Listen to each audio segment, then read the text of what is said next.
Hello and welcome to Vaslav's Maths tutorial.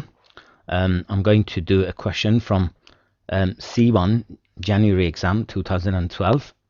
The question is asking you to find the sets of values of x for which satisfies the inequality 4x minus 5 greater than 15 minus x. Remember, inequalities are treated like an equation, so let's proceed by collecting the x on one side. So I get 4x plus x is greater than 15 plus 5, and further you can say that 5x greater than 20. So therefore, dividing by 5 both sides, x is greater than 20 divided by 5. That makes x to be greater than 4. So that's our answer. The sets of values of x for which satisfy the inequalities are x bigger than minus 4.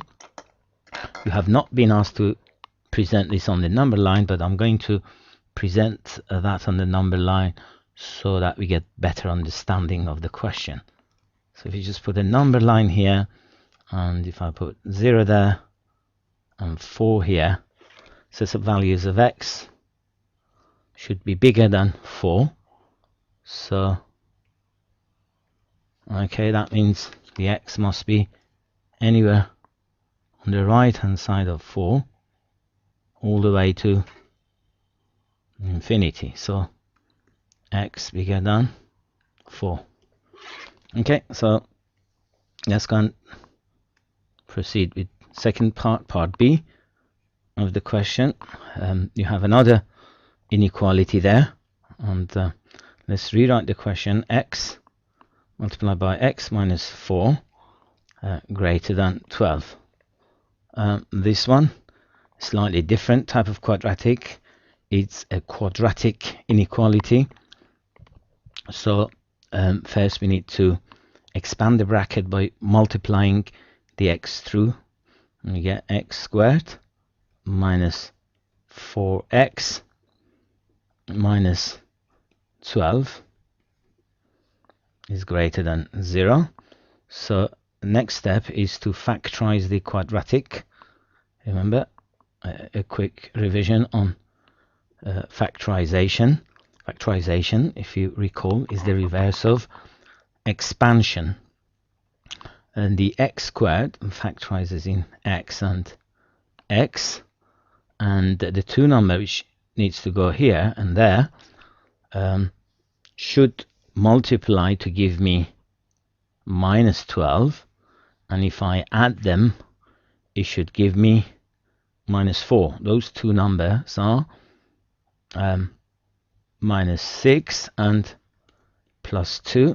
Is always worth checking your answers by doing the reverse operation. For example, 2 times minus 6 gives me minus 12, so that bit is okay, and that gives me the sum of the two values, and if I add minus 6 with plus 2, and that gives me minus 4, so that's also correct. And obviously if I multiply x by x, that gives me x squared. So that shows that the factorization is correct. Okay, next step, we try to use the factorization to make a quick sketch of this quadratic, setting it equal to y, and then finding the x crossing for this function. The x crossing for this function occurs when x plus 2 equal to 0 or x minus 6 is equal to 0. From this we get that x, one of the x crossing is minus 2, and the other x crossing is equal to 6. Okay, so let's show that here on this graph here. Okay, this is my y and this is x. Let's put the x crossing, one at -2 and the other one at 6. Remember, it doesn't have to be very accurate, it's just a rough sketch. You just have to show the important point of the graph.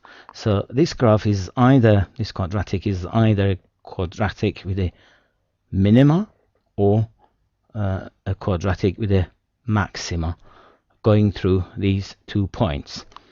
In order to decide which one of the two it is, I need to look at the coefficient of the x squared in my quadratic equation, and that tells me that the coefficient of x squared is positive, so therefore I would be having a minimum. So a minimum, a V or U shape going through 6 and going through -2, like so, is this sketch of the graph. But now I need the region of this graph for which the y is greater than 0. So therefore I have to eliminate anywhere that the graph is negative. So let's do that. So the graph is negative in this region here, so I don't want that because my inequality is greater than 0.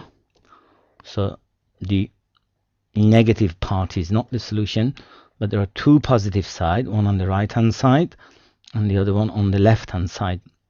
The one on the right hand side, the sets of values of x for which the graph is greater than 0 is where x is bigger than 6, and the other region on the left hand side where the graph is positive satisfies the sets of x values which they are less than -2. So I can say the sets of values of x is either x greater than 6 or x is less than -2. Okay, so that is the sets of values of x. Thank you.